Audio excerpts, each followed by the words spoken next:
welcome to our channel, the channel that covers a lot of maintenance and a lot of repair and much more. We cover some RVs, trucks, cars, some engine rebuilds are coming up, and some front end stuff, and then we'll do anything else that looks interesting. We'll do some hunting videos we've done in the past, some travel videos. We've done a little bit for reloading, and hopefully we'll have some more of that. So if you think you'd be interested in some of the content that we put up, please subscribe to the channel, hit the like button, the notification button, and share this channel and this video, the videos ahead with your friends. So for now, let's move on to our next content. Alright, so welcome back to the page. I know there's an intro video out there. Today we're going to start working on some oil clearances for the main bearings. Before that we start putting the main bearings in the engine, I'm going to point out a couple of differences, okay?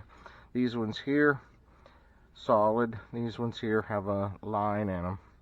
These go in the block. This is so oil can get into the bearing whenever that you're,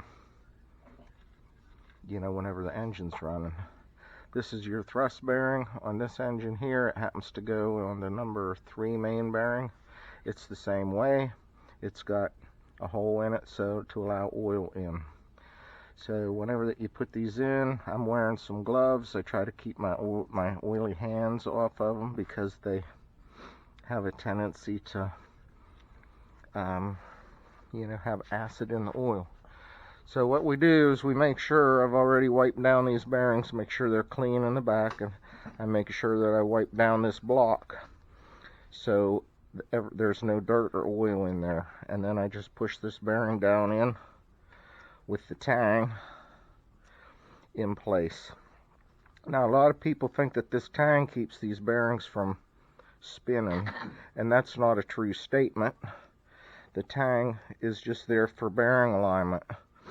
Actually, it's called bearing crush is what holds them in place, and these bearings stick up a little bit above the block and a little bit above the cap, and when you bolt them down it literally crushes this bearing into place, and that's what really holds it there. So we're going to put these all in place. Like I said, I've already wiped everything down and made sure everything was good to go. So got to watch out you don't get your gloves stuck in there. Put your thrust bearing in like so. It's a little bit different than what I'm used to. I'm used to seeing a thrust bearing on the last journal of the block. So anyways, we've got these ones all into the block now. That big one goes in the middle? Yep, this is the thrust bearing. That's what keeps the crank from moving back and forth a lot. Okay. So then what we're going to do is I've already got one bearing into the number 1 cap, and I'm going to set it into place and just start the bolts. I'll do that. And I'm going to go ahead and I'll put the bearings in here, and I'll hand them to my wife, who just really loves to help do this stuff. She helped me rebuild a 73 Corvette engine when we had a Corvette. So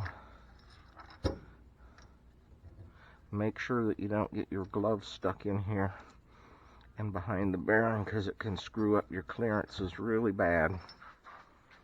So, and when these go on, we make sure that the arrows point forward. And they're just finger tight, right? For right now, we're just going to do them finger tight. As soon as we get them all into place, we'll stop this video a little bit, and I'll torque them down, and I'll show you what that we've got for bearing clearances, how I prefer to do them. There is a way to do them with the stuff that they call plastic gauge. I prefer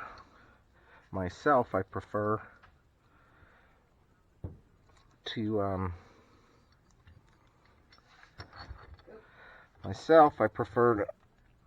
use micrometers and measure it that way. So this bearing's giving me a little bit of a fit,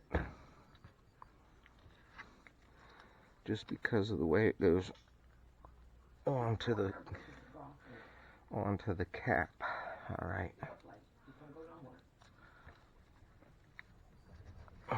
Okay, we've got that in place. We're going to set it on here, and I'm going to finish up doing these other bearings, and I'm going to torque these down, and I'll show you what that I've got for measurements. So I'm going to take a little pause here, and then we'll continue in a minute.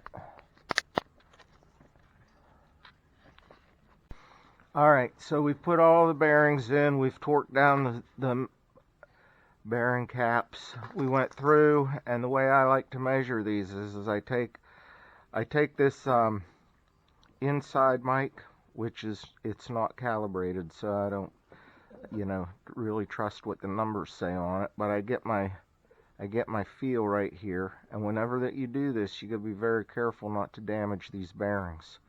Alright, and then after I get all these measurements, I go down each and every one of them, and after I get the measurement, then I use this, which is much more accurate, and get the numbers off of it.